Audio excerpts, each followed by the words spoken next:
Cuando presentábamos el programa hablábamos de nuestro próximo invitado, ¿no? Estamos desarrollando este programa sobre el ecocidio, las consecuencias y sus responsables políticos, y a 20 años de la inundación de Santa Fe, bueno, hoy queremos hablar con Jorge Castro, Negro Castro, parte del movimiento ecuménico por los derechos humanos de Santa Fe y un actor civil central en la causa judicial que básicamente enfrentó a los gobiernos de la provincia y de la ciudad. Así que buenas noches, Negro, ¿qué tal? ¿Cómo te va? Guillermo te saluda. Un gusto estar con ustedes. Gracias por estar con nosotros. Bueno, te decíamos que estamos aquí a 20 años de la inundación de Santa Fe, una situación que es todo un emblema de lo que estamos hablando y de lo que queremos desarrollar esta noche. Y lo primero que queremos preguntarte precisamente es ¿qué responsables políticos tuvo esta consecuencia del ecocidio, esta inundación de la ciudad de Santa Fe?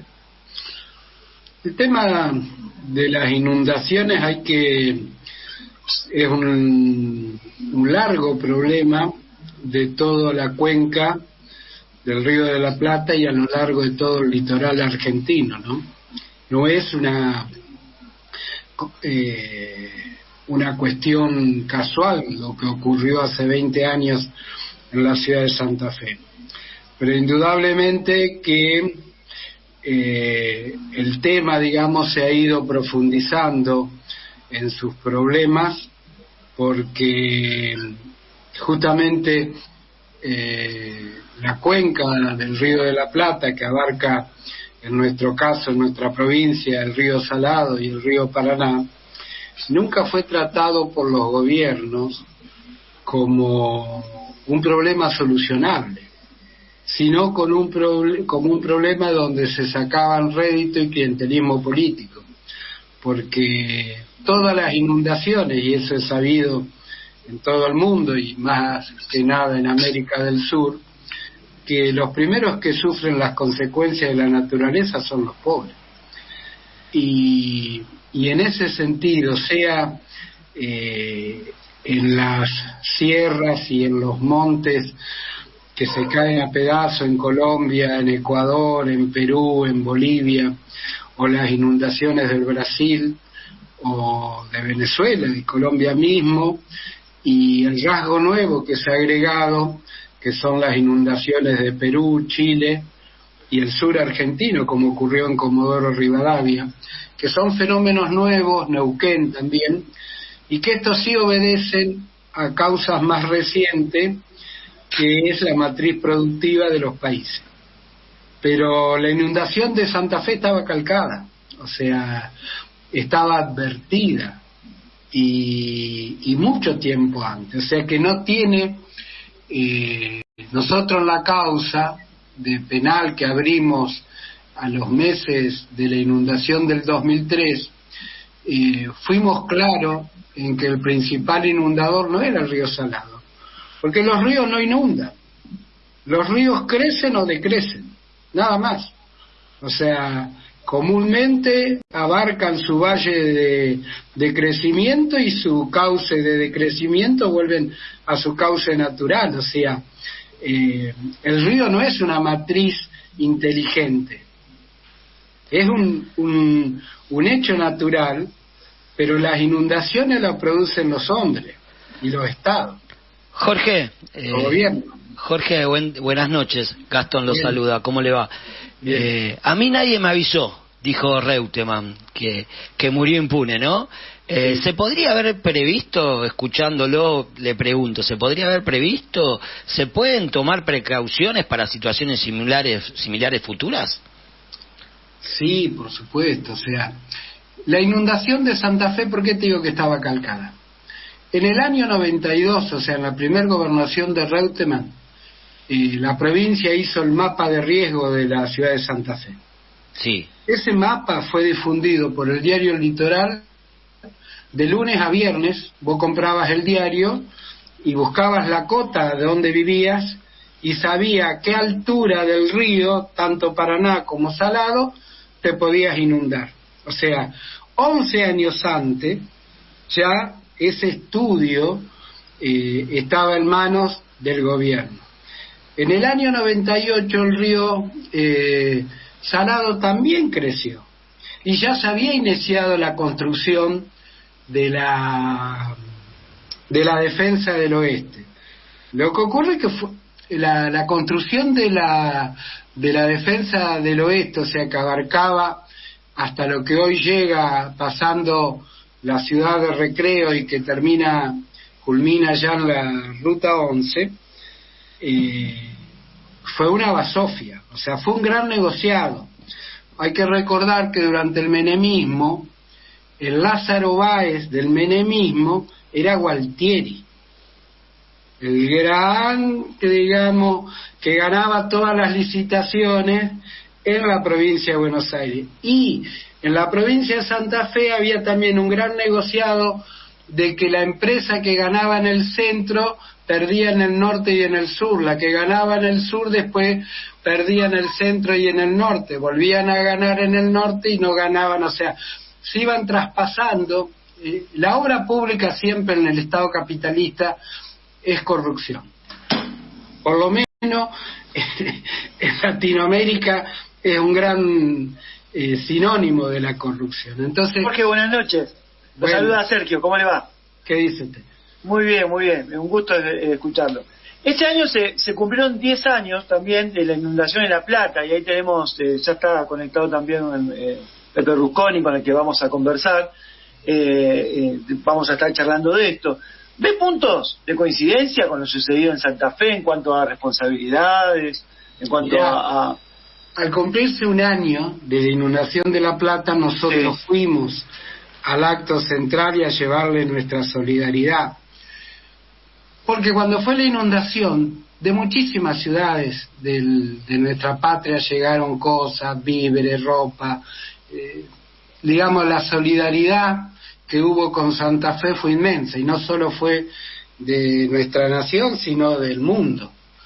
Porque el grado de extensión de la inundación, al ser un río de llanura y ser una ciudad ubicada a la vera de dos ríos, ser una confluencia, o sea, Santa Fe en el sur es la confluencia del río Salado y el río Paraná.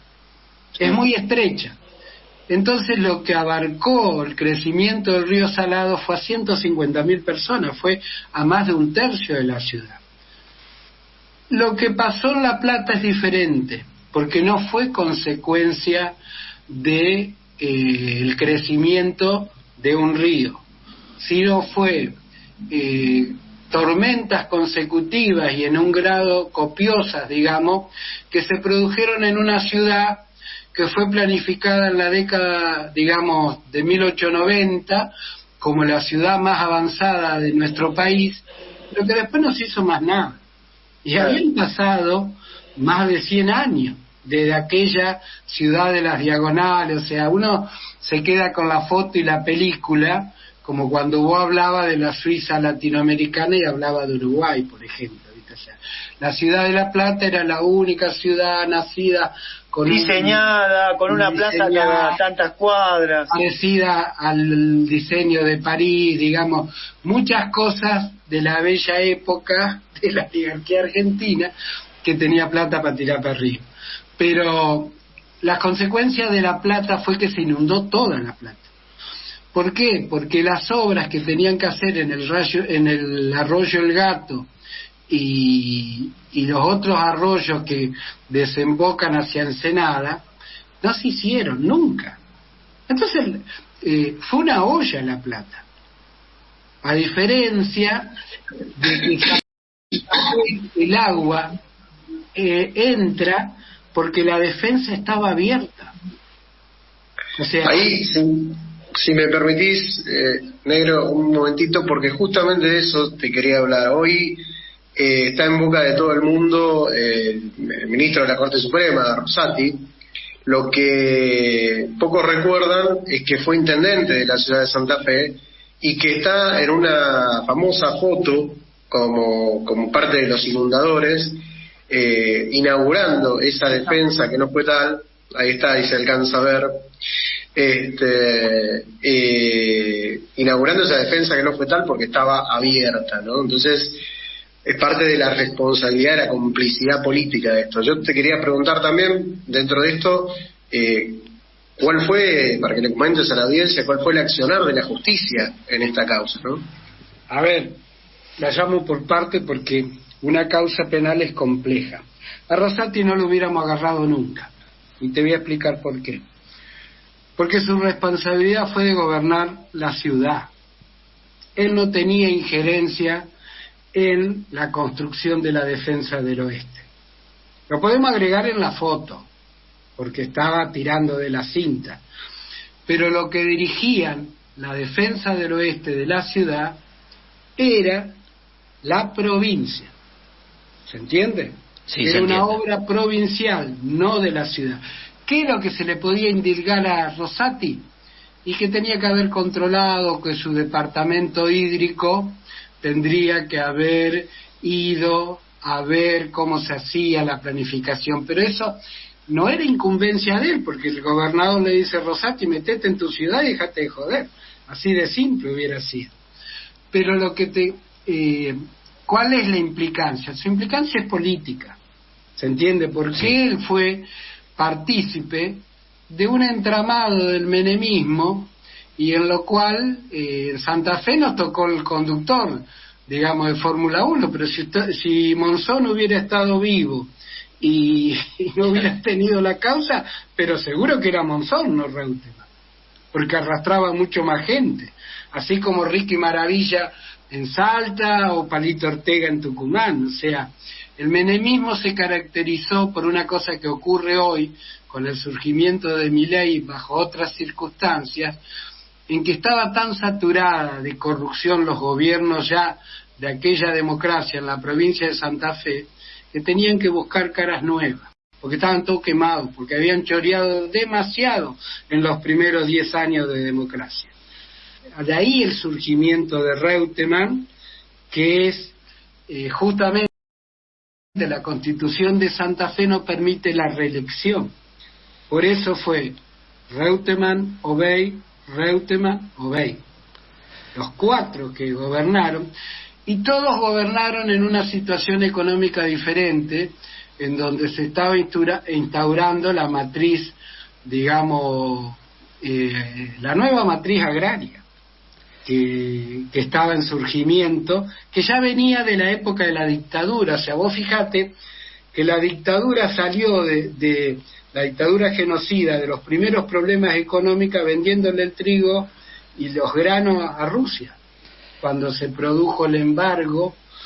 Y bueno, y hay ciertas historias políticas en Argentina de la izquierda que mejor no recordarlas, pero indudablemente esa matriz se construyó en los 80, en los 90, y entra en crisis, digamos, porque ahora sí hay que hablar del cambio climático instaurado en toda América del Sur, pero hay que entender que en Argentina y en todos los países de la cuenca del Río de la Plata es más complejo.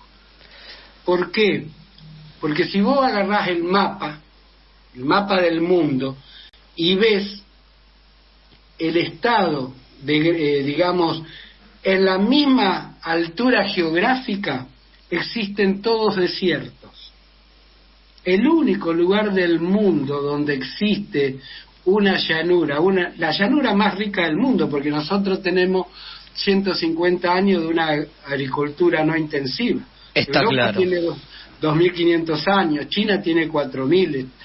Entre las llanuras de Estados Unidos y las nuestras, son las únicas que aún conservan una capa de riqueza del suelo que, por más que haya sequía, se reconstituyen rápidamente, porque la sequía, a pesar de los nuevos métodos de siembra y etcétera, no llega a dañar totalmente todo lo que los ríos han acumulado en esta llanura y lo que ha sido el clima, sin ningún tipo de explotación capitalista intensiva de la llanura del Río de la Plata. Está claro, Jorge, está claro. Está claro, está claro. Lo tenemos que despedir. Le agradecemos por su participación en nuestro programa. Disculpe que lo cortemos, lo vamos a volver a invitar porque la verdad que este tema sigue para hablar mucho, pero ya nos está esperando nuestro próximo invitado y tenemos que... No hay problema, pero lo único que te quiero aclarar... Sí, por favor, por supuesto. Que nosotros abrimos los actos, cada acto inundados de ayer, inundados de hoy, inundados por venir. Estos hechos se van a seguir produciendo, porque no van a estar a salvo. Y bueno, nosotros seguiremos brindando la experiencia. Lo que hay que luchar, porque el principal inundador es el Estado. Jorge, le agradecemos por estar en nuestro programa, compartiendo con nuestra audiencia su testimonio de lucha. Muchas gracias. Escuchaste en Opinión Socialista en Radio a Jorge Castro, miembro del Movimiento Ecuménico por los Derechos Humanos y actores civiles de la causa Inundación de Santa Fe.